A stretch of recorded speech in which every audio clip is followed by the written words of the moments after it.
the lawyer lady boss, right, on Instagram. Yeah. Right? Yeah. So wait. So tell us your name and then also the name of your law firm and the Sure. different practice areas. Sure. So my name is Samah Abukhodeir, but I go by Sam. Okay. And I am a probate and family law attorney. The firm is called the Florida Probate and Family Law Firm, and we started it 6 years ago. That's amazing. And think about just the name of your law firm for search engine optimization alone is Bingo. brilliant. Is brilliant. That's why we did it. That's why you did it. Yeah. It's so smart. And so Thanks. like how did you learn to do that like from the beginning? Like when you decided, okay, we're going to name the firm, was that in like the back of your mind to do that? Not at all, actually. It was my husband. He came up He's with the it. genius. Yeah. He was like, everybody uses their last name, no offense. Yeah. Or, does something that's just kind of boring. He was like, we should do something so that when people search the name of the firm that search the area of law that they need, that we come up. And so he gave me a list of ideas and I went with the Florida Probate and Family Law Firm. And it has been game changing. Like you have somebody search probate lawyer, we come up. You have somebody search family attorney, we come up. So it was pretty smart on his part. No, it's brilliant. It's brilliant. And it's something I know that I've seen in the past. It was part of the reason why I did injury law as part of Rosen injury law, but no one's looking for Rosen. If they type in injury law, you hope that it's going to optimize it a little bit. But is the firm, is it like a DBA, the Florida probate firm? Yes, it is a DBA. Got it. Yeah. And so the I guess the corporate name would be your name and your husband's name? Nope, just my name. Just your name? Yeah. PA? Yes. Okay. It's Abukhodeir, PA. Got it. Yeah. Got it. Wow. Yeah. And so that you credit part of the growth of the law firm with the name of the firm to begin with. Yeah. Which means that I credit it to my husband. I have to admit that. And what type of law? He also practices in the Florida or the probate and family law arena, or? Yeah. So we met in law school on the first day of law school, although he would probably say a different story. And he actually got an externship with the administrative probate judge when we were in our third year of law school. And after he finished he was like, Sam, I really think you'd like this area of law. You should try it out. So I ended up externing with the same judge. And then within 2 or 3 weeks, got a job with a probate law firm doing probate litigation. So we started off in probate, and then eventually I worked for a family firm, was able to get referrals from like everybody I went to school with, people in the community. I'm Palestinian American, Arab American, so the Arab community also doesn't have a lot of attorneys. Okay. So that's also a huge area of referral source. And then my husband is Cuban Puerto Rican, so again, and private school Catholic boy. So he has that network with his high school. So it just kind of naturally fit. Naturally fit. That's unbelievable. Are you guys the same year, or was he ahead of you by a year? Because you said you externed after he did. We're the same year, but I graduated a semester before him. Got it. You were ahead of the game. Yeah, okay. I wanted to get out. Okay. I did not enjoy law school. You didn't like law school? No. I loved law school. I had a good time in law school. Yeah, so did he.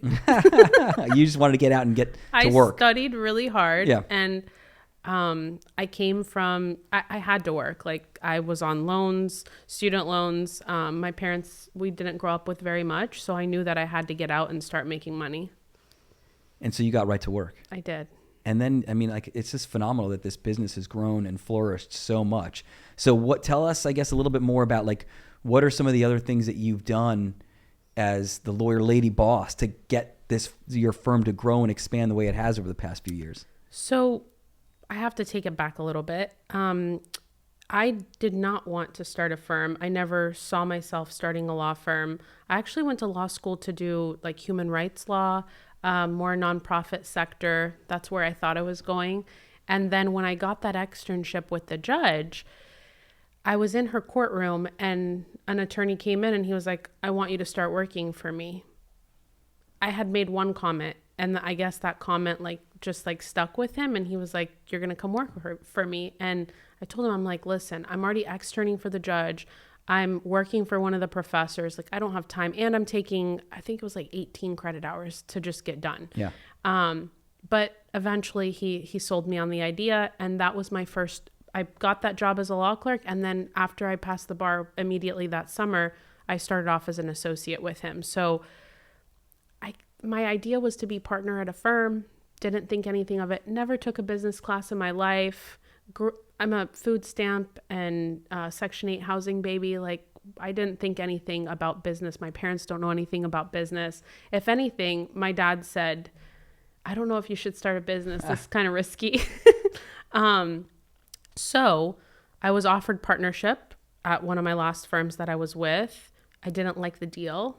And my husband told me, you can do better. So I trusted his judgment, and he did not steer me wrong. So I started the firm like 3 weeks after telling my previous firm, and he helped me with everything. It was me.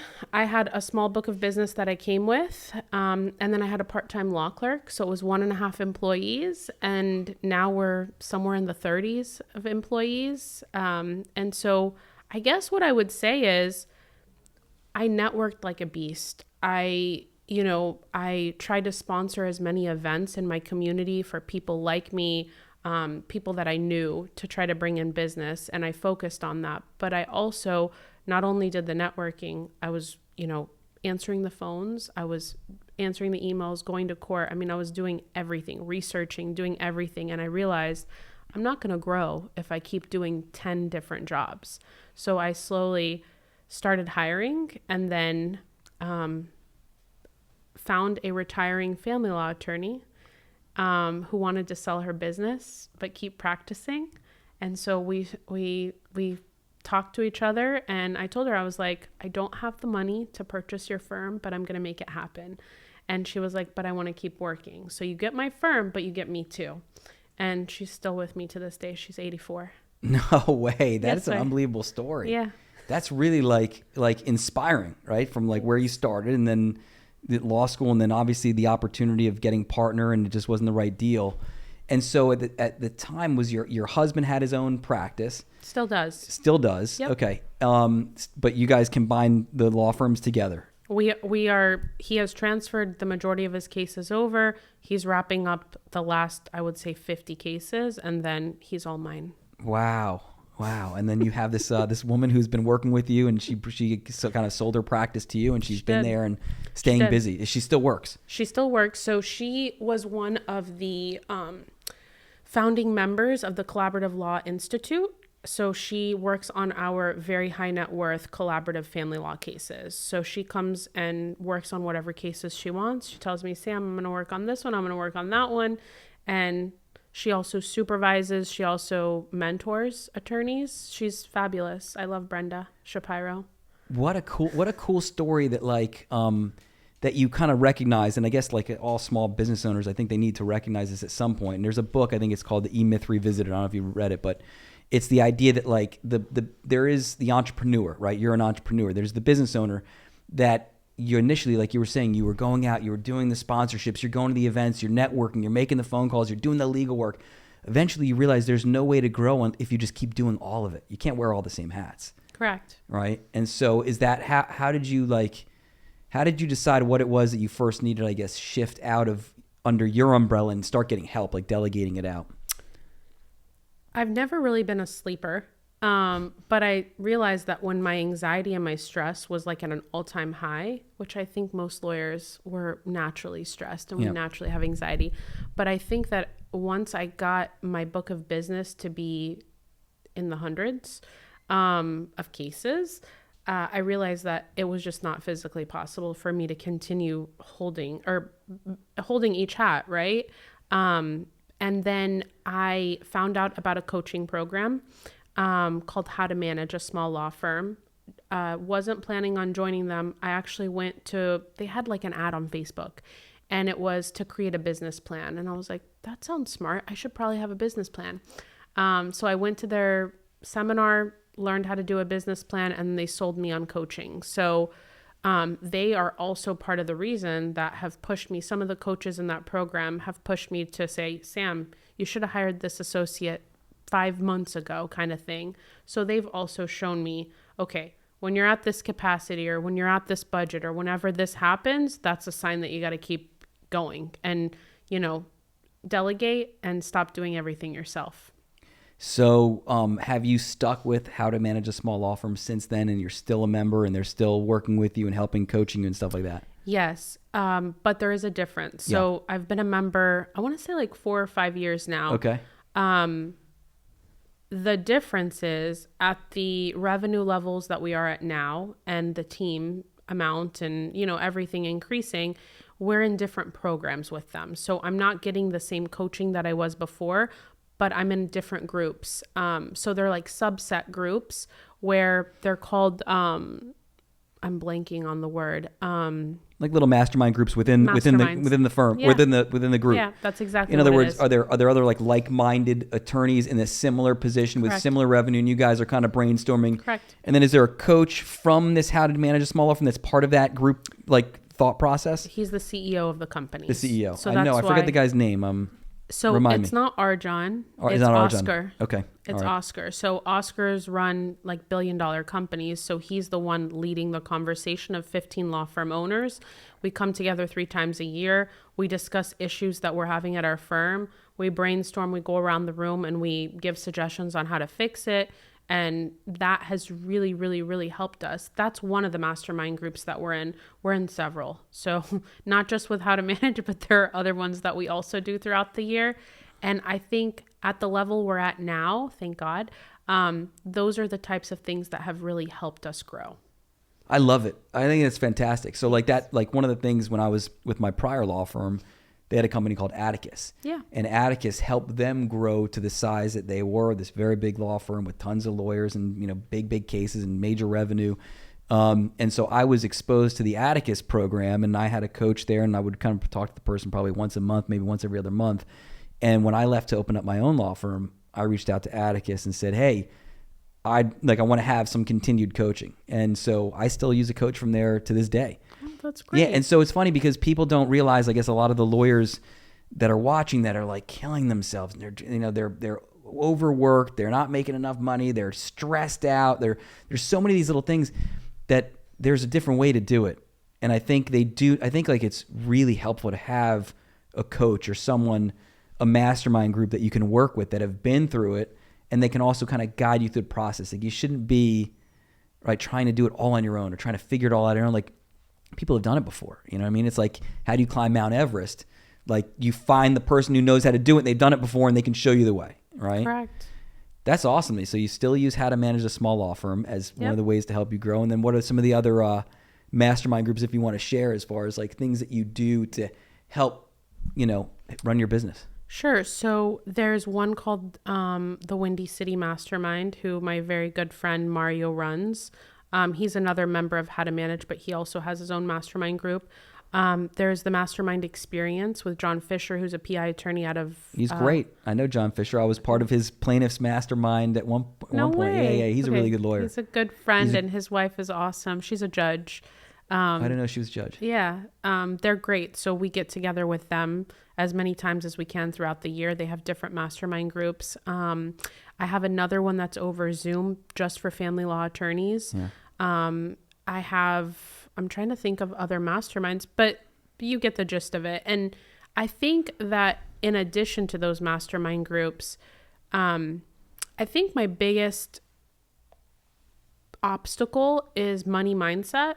So when you grow up with not very much, and then you're spending a crap ton every single month on expenses, it's hard to put those things together and make them make sense. So these groups and these coaching, we also have private coaches that we work with outside of How to Manage. They really help you get your mindset in place. They really help you see the growth and see the potential. So I would say that investing in yourself, investing in myself has really helped us grow over the past 6 years. It's the most important thing I think for people to know is investing in yourself. Mm-hmm. It really is. I mean, and like I'm thinking about it. It's like the end of the year right now, and I'm putting together my marketing strategy for 2025, and I want it to be big, right? But there's big dollar signs behind it. But at the same time, I'm convinced that like you can take less, right? Like you can make less money for the growth, and eventually it'll come back, and it's going to come back exponentially. I think that's just what I'm convinced about. And so like I see the same thing. It's like, listen, as the payroll gets bigger, the expenses get bigger, the marketing dollars get bigger, you know, the insurance payments, like you're really running this business that like you couldn't believe that you would be paying this overhead, right? When you like left and you opened up your own business, you're like looking at the numbers now and you're like, are you shocked? You know? I'm beyond shocked. Yeah. I mean, we've hit a revenue level that we have never hit this year before. And I remember telling my husband, I'm like, well, we hit it. We hit a number that we've never hit before. And our expenses are higher than ever. And it's strange because I didn't think it was possible. But it really is. And if you put your mind to it, you surround yourself with people that are going to help you, you invest in yourself, like I said earlier, then anything's possible. And I know that sounds cheesy, but it's the truth. No, it is the truth. It is the truth. And that's great. Have you seen that growth? And then also like that you're able to emotionally and like mentally deal with that amount of money that goes out every month. Because in your mind, you know, hey, we've gotten to a point where the money's coming in and like there's enough cases, there's enough people that we're helping, we're changing lives, we're making a difference, we have cases, and it's going to continue to come in. You're going to be able to take care of your staff. You're going to be able to go on retreats and stuff like that. So tell me, you know, we were talking about this before. I don't know if we talked about it, but you know, one of your big things is it sounds like, you know, your team is critically important to the success of your firm, which teamwork is one of our core values. We had a little retreat at the end of the year to kind of get out of the office and do a little stuff, but you do some big retreats. So tell us a little bit about that. We do. But before we say that, are you an EOSer? I'm not EOS. Oh, I'm not EOS. You said core values, so I thought you did. I don't do EOS, but like I said, I'm like, I've read enough books where like, it's like, hey, like, you know, you want to have a culture in the firm. So I have core values. We have principles. We have a meeting every single Friday where we go through at least one core value, one principle. You know, we have meetings where that Friday meeting is like, to me, it's the most important thing. We just see what we have for the next week, talk about settlements, newsworthy events. We talk about new referring attorneys and marketing strategies and stuff. And so that Friday meeting really helps for me, but I'm not an EOS. I've heard all about it. I know it's probably amazing. There's only so many things that I could, but listen, the way you have it set up right now, and I think like you, as far as the legal work, is you're not handling so much of the legal work. You're the boss. You're running a business. You're the entrepreneur. You're growing the business. And that's so, so important. You have team members that are running the cases. I say this like whenever anyone asks me, it's like I do probably about 15 to 20% legal work. The rest is managing the firm and growing the firm. You know, it sounds like you're in that 100, almost that 100 phase, which that's what I aspire to get into, is the 100%. Although I try, like, whenever there's a trial, I got to jump in. I got to do it, you know, or a mediation or something. So, you love it. Yeah. What was the question you asked me? I forgot. Sorry. I forget. I can't remember, but it was something about just growing. Teamwork. So tell us a little bit about teamwork culture. And why it's important to have a strong culture and to have, you know, retreats, things like that. Sure. So I had worked at a few firms before I started my own, and I remember things that stood out to me that I said, you know, this is not the way that I want things to work. You want your culture to be strong. You want your people to get along. You want people to enjoy coming to work, right? So I said that if I ever started my firm, that would be something that I focused on. So we have a rigorous process into coming to our firm. We have an interviewing process. We have a personality assessment. You meet with different people on the team so that when we do pick you, you're somebody that stays long term and we know is going to be the right fit. So that's like the beginning of it, right? But in addition, we try to do monthly team building activities. We have a book reading contest every quarter. We do firm retreats every single year. So we're going to be going on a cruise to the Bahamas with the team for this year. And we have different things, right? If we hit goal, it's a little bit fancier. If we don't, we still try to do something as a team, but we want to show our appreciation because we bust our butts every single day. Like, even though I'm not going to court every day, I know how hard it is. I know, you know, they're talking to me about the cases. They're talking to me about strategy as I'm managing. So I want people to feel like we appreciate what they're doing. It's just as much their firm as it is ours. I love that attitude. I mean, that's the growth attitude, because you have to have people that they enjoy going to work. You know what I mean? Like you don't want, like one of the worst things I always say to the people in my office, like the worst thing that could happen is like you just like dread coming to the office. You know what I mean? Like you want a place where, because you almost spend more time at the office than you do with like your own family members, you know? do. And so it needs to be a place where it's comfortable and like you enjoy the people that you work with and it's a good culture. And, I mean I think that's so important. And I love that you have, I haven't got there again. Like see, you're following all of it sounds like you're following like all the little tips. And this is why you've had like massive growth, because you're actually listening and executing on all the different strategies that could be used. I haven't gotten to the assessments yet, you know, like running through a person's like personality and having them do the tests. And that may be the reason why sometimes we bring in somebody and like within like a week, it's like just not the right fit. You know what I mean? Like, very quickly it's not the right fit. I mean, we hired someone recently and it was like with a ton of experience, you know what I mean? Like they had a ton of experience. Their resume was good. And as soon as they got here, it was like within hours, you could just hear them on the phone speaking to someone, and the way they were talking to them was like, how are you talking to this person? It was like the first time I had a client actually call me up and say, what's going on with this person? And I was blown away.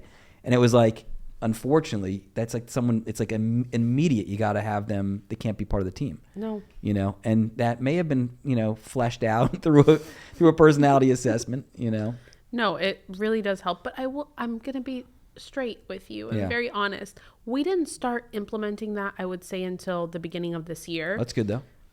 Because I thought it was fluff. Yeah. Right? Like, what is a 7-minute test going to really tell you about somebody? Like, they could game the system, right? But, now that I'm like doing it more consistently, it's probably like 95% on the money. It really tells you what kind of work ethic somebody has, what they think of themselves. That 7 minutes tells you a lot about a person. All right. So after this thing, you're gonna have to give me the name of the assessment, because now I have to implement. I'll give it to you. Don't worry. Implement the assessment. Yes. Yeah. So that's good. So tell me besides. I mean, listen. It sounds like you have the resources. Like John Fisher, tremendous resource. That guy's written multiple books on systems, and I was part of this plaintiff mastermind. I enjoyed it while we did it. It for some reason it just didn't last that long. The group only lasted probably a few months, but we would get together probably 15 or 20 different personal injury lawyers, and each person would be on the hot seat or something like that. We're like the only probate and family. It's a bunch of PI attorneys in these masterminds. Maybe I just backed out of it. No, I remember there's something with it, and I forget what ended up happening, but I know he started another one, or he has other ones. Yeah. But he's a great resource, super nice guy too, and the guy's actually a real trial lawyer too. Yeah. He gets it's like not only is he writing books, and he's running this law firm, which it's interesting because his law firm, he doesn't have a lot of people. I don't think he even has associates. Does he have an associate now? I think he was in the process of hiring one maybe like 6 months ago. I don't know if it worked out. He's like a lone gun, you know what I mean? And I could never do that. Like I would not want to be the person running everything, which is interesting because he's running the mastermind.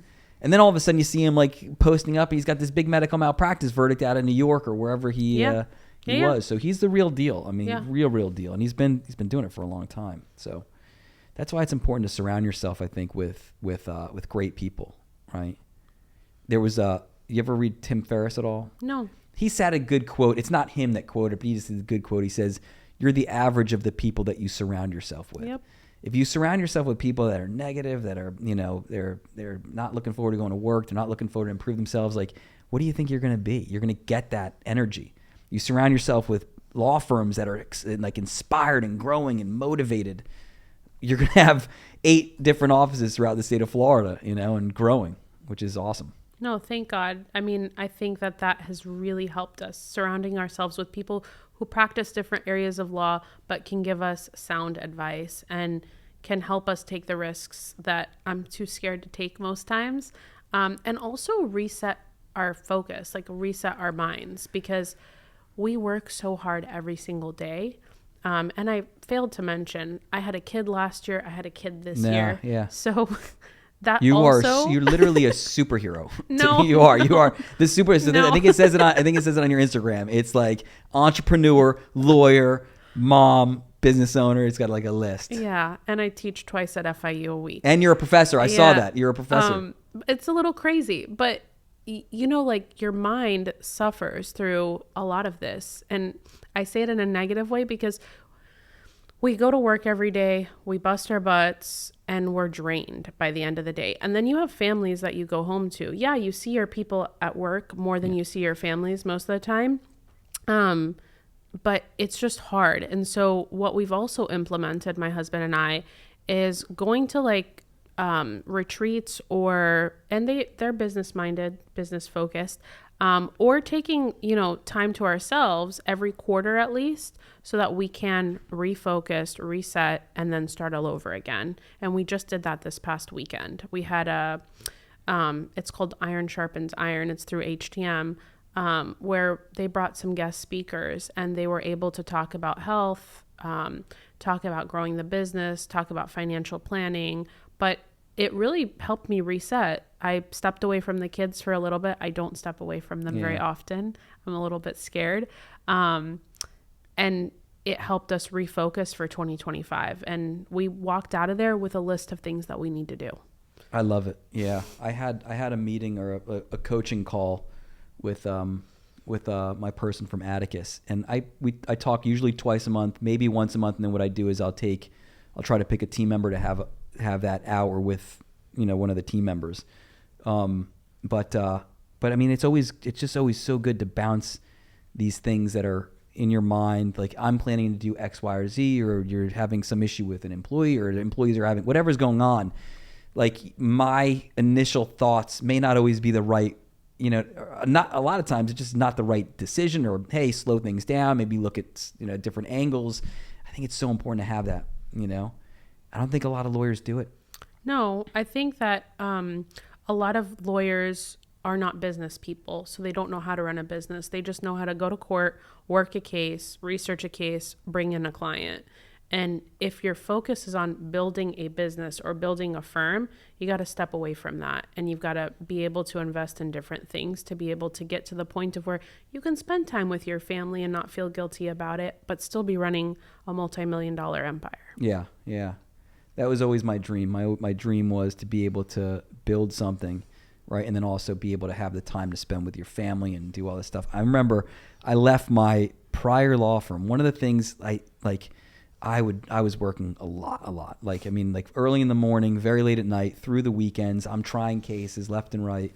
And I used to say to my son, he'd ask me, like, Dad, like, what time are you going to be home to put me to bed? And I would always say, like, hey, Ben, I'm going to try to be home. I just kept saying that, and I didn't realize how strong it resonated with him. But one day I go to like a preschool event.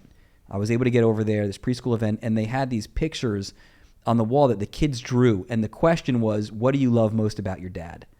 And one kid wrote, I love when my dad plays sports with me. I love when I go swimming with my dad. I love when he plays, with toys.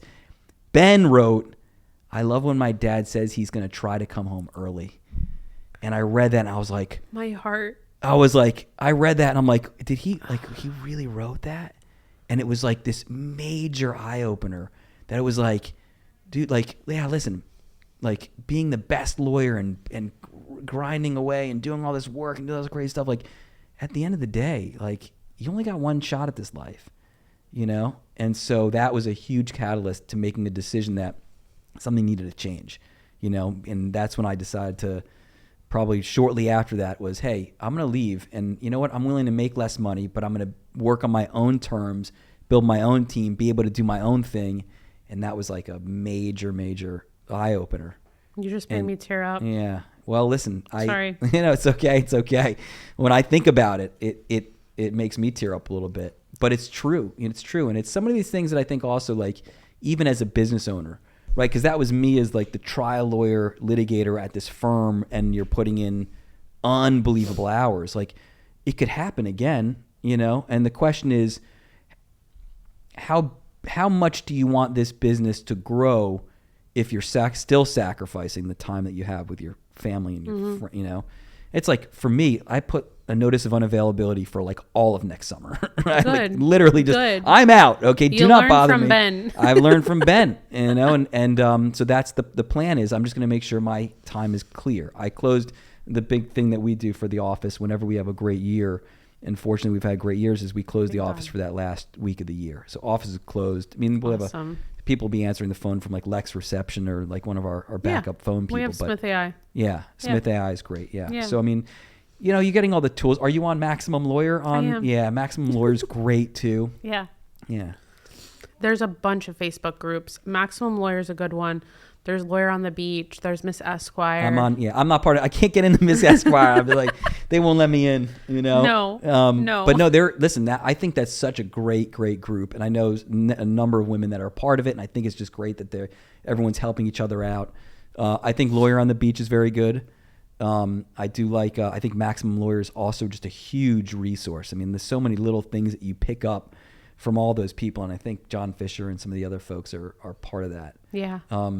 And then there's a Florida plaintiff's personal injury guru page. Oh, I didn't know that. So it's really for personal injury lawyers, but it's funny because sometimes I'll read a post in there and I'm like, this person should not be helping clients. You read it and you're like blown away. Yep. It's scary. I think like what you did was the smart thing. You got the externship, you went and you practiced law at a law firm, you got the training, the mentorship. So you learned the law side of things.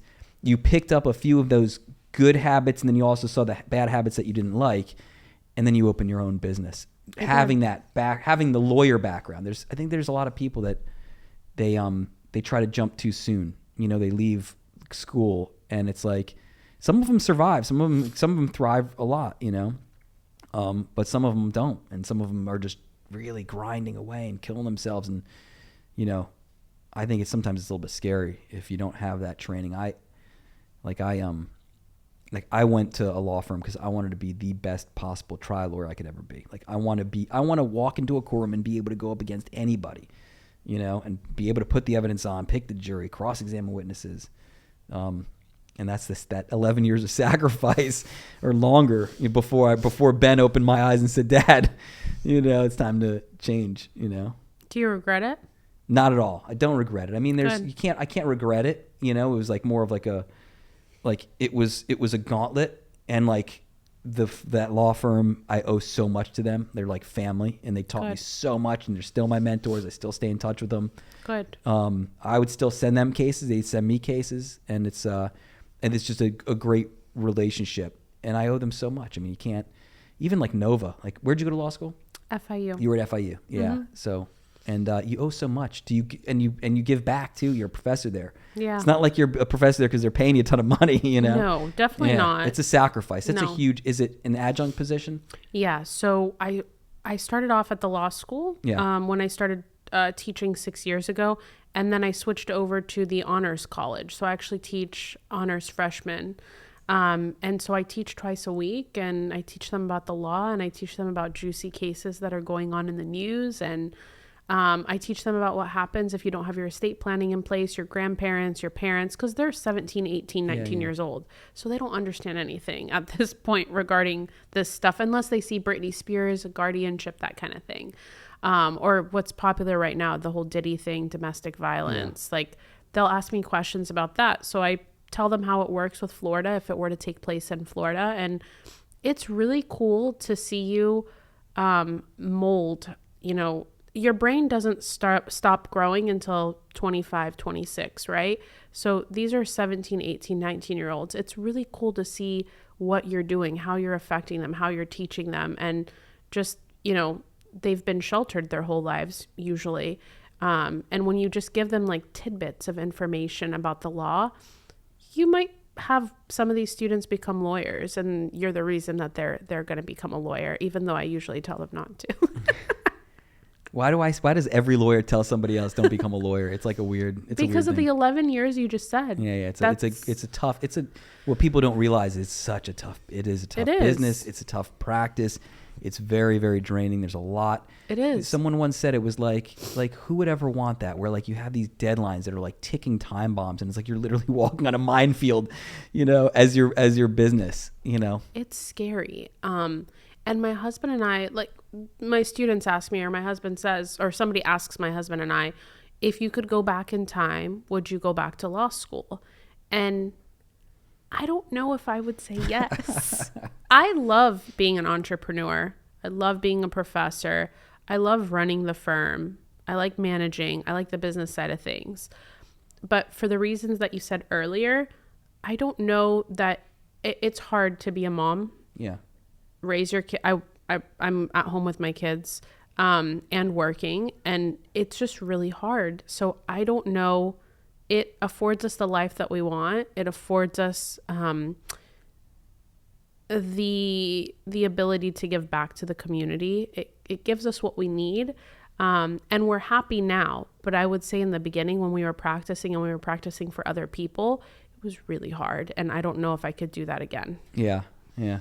But it got to where you to where you are today. And I love that you teach. Like I give lectures over at Nova every so often. I couldn't commit to doing like an adjunct professorship. They've talked about it with me and I'm like, it's like, it's a big responsibility. It's a big responsibility. And they asked me to coach over at one of the high schools, their mock trial team. And it was like, I said yes to it. And then I went and I met with them and it was like the commitment's like twice a week and on weekends and stuff.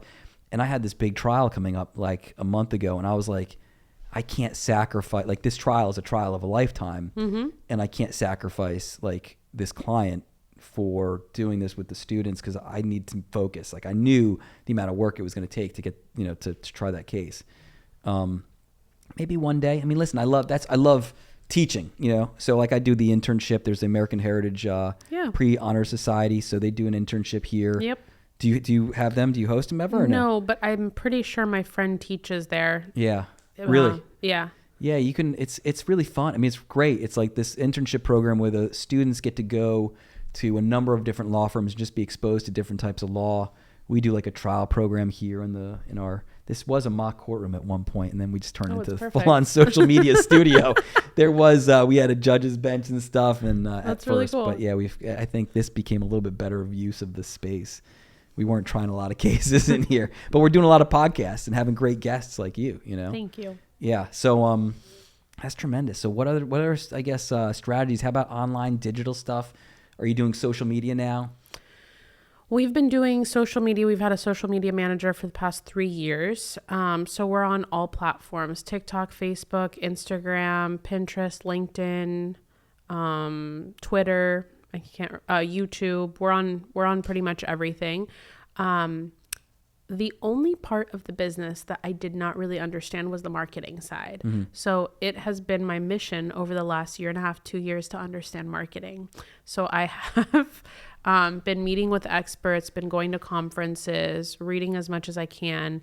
And so now I finally feel like I have a little bit more understanding about marketing. So we do a lot of SEO stuff. We do a lot of backlinking, things that people don't understand what this don't means. Get it, yeah.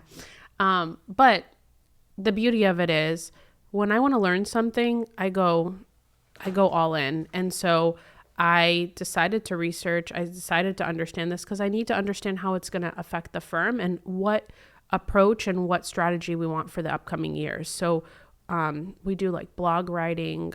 We've redone our website. We've found different areas around the state to open up offices. Our newest office we just opened up in Port Charlotte this month, and that was strategy. We strategically chose that location. Are you creating a Google My Business page for that location too? Absolutely. And you're having reviews and everything like that. Absolutely. And we get reviews. And you build a little bit of SEO around it. Pictures, videos, Q&As. That's great. That's brilliant. All of that. See, most people don't understand that, and if anyone gets anything out of this, and who knows how many people are going to watch this video, but hopefully a lot. Hopefully a lot. It's almost like a secret weapon you don't even want to tell, because just before we got on this podcast earlier today, I just wanted to Google. I said Coral Gables family lawyer, and you're number one. You're right there. You're right in the Google My Business page. Thanks. But that is what people need to understand, is that you need that real estate.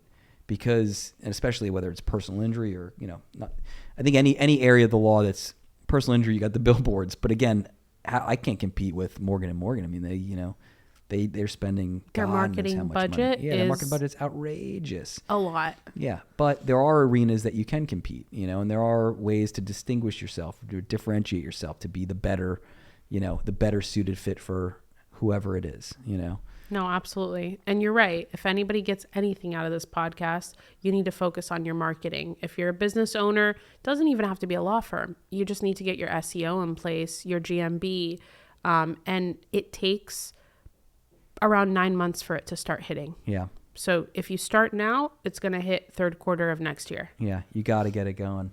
And but I don't think most lawyers, especially if they're smaller firms like ours, they don't understand that investment. And listen, I love SEO, okay? But I've always been someone, I was like, well, you know, the budget, because you don't realize it is expensive. Super. And it is I think it's the most important investment that anyone could ever make. And they got to realize that. And it's hard. It's a hard give up, and you don't see it right away. But all of a sudden that hockey stick happens, you know, like all of a sudden. And if you ask me this question, if I could go back in time, what is something I would have done for my firm? I would have invested more in the marketing. Mm-hmm. I was too scared to put money into it because I didn't have a ton of money when I started the firm. I think I had $25,000 saved up, just to be honest. So I would have done that. Marketing, that would have shot us. You know, we would have been great. Like, it would have shot us up in the market. And the other thing I would have done is I would have hired another attorney sooner than I would have, so that I could have focused more on the marketing. How many attorneys do you have now? 12. Wow. Including my husband and I. 12 lawyers. Yeah. That's unbelievable. That is huge. That's huge. And in 6 years. It is. And we're looking for a family law attorney. Well, there you go. To add to the team. And they're going to go through a rigorous test. Yes. Okay. Multiple interviews. There's a physical fitness portion of it too. They got to be able to run a half marathon. Yes. Oh, I like it. That's awesome. Yeah. That's great. Yeah. No, we have we're at 4 lawyers. That's awesome. Yeah. And we have team members. I have a team member overseas. Oh, nice. Who does a lot of the she's in India. Cool. And you know, you find fantastic people that can really be helpful. And that can just are an integral part of the teams. And I know that you have people that are overseas. You have a whole international team working with you. We do. Yeah, that's great. So we've talked so much about growing the business, SEO, marketing, stuff like that, but it's the areas of law that you focus on. Sure. Tell us all about the areas of law that you focus on. So half the firm is family law. So think divorce, child custody, domestic violence, adoptions, prenups, postnups. What am I missing? Anything family related. So any child support, alimony, any sort of agreement you want in place, that's 50% of our firm. The other 50% is probate. So under the probate umbrella is estates, guardianships, and estate planning. So anytime somebody passes away, leaving an inheritance, you got to go through the court system to be able to get that house, to get that bank account. Or you have an elderly family member who has dementia and did not have their estate planning in place. You got to get a guardianship over them to be able to take care of their health and finances. And estate planning, the one thing that over 50% of the United States does not have. You want your estate planning in place so that your family doesn't have to go to court to go through the probate process, the estate, or the guardianship. If you have your papers in place, such as a will or a trust, then your family bypasses the entire court process, the estate and the guardianship portion. But people don't find it important. So, yeah. People really need to find the estate planning stuff, like they should put it at the highest priority, because part of estate planning, as I understand it, it's asset protection too. There's a level of asset protection so that if, God forbid, you get into a terrible car accident, you hurt someone, you harm someone, your assets are protected. They're in mechanisms or different financial vehicles that are protected. Like in Florida, I think there's tenants by the entirety. If you're married and you have a joint account with your spouse and you harm someone and they sue you, they can't get to those funds because it's held jointly in a tenant by the entirety. Correct. And so people, I think it's one of the things I think they should do is reach out to a firm like yours before something bad happens, before they lose a loved one, before they get an illness, so that they have the stuff in place. Right? I mean, is that something that you encourage people to do, is kind of, hey, reach out. What is the plan that you have in place? So absolutely. And I think that the problem we have is we all think that we're young and nothing's going to happen to us and nothing's going to happen to our family. But what I like to tell people, which is scary, is especially if you have kids, you don't know if you jump in the car and God forbid you get in a car accident and then you leave your family with this mess that they have to figure out. Yeah. I don't usually talk about personal things, but my cousin, who is a general contractor out of Tampa, was at a project 4 weeks ago. I think it's been 3 weeks, actually, 3 or 4 weeks. He was at a project. He opened up a box. 2 wasps came out, bit him. He had an allergic reaction and he passed. No, wow. Yes. What? Leaving 3 kids and a wife. He was the sole provider. His wife is a teacher, but she doesn't make that much. Yeah. And I was close to this cousin. Super nice guy, great dad. You know, you just never think that these things can happen to you. When they called me and they told me, I'm like, this is not real. Yeah. These are the types of stories why estate planning is important.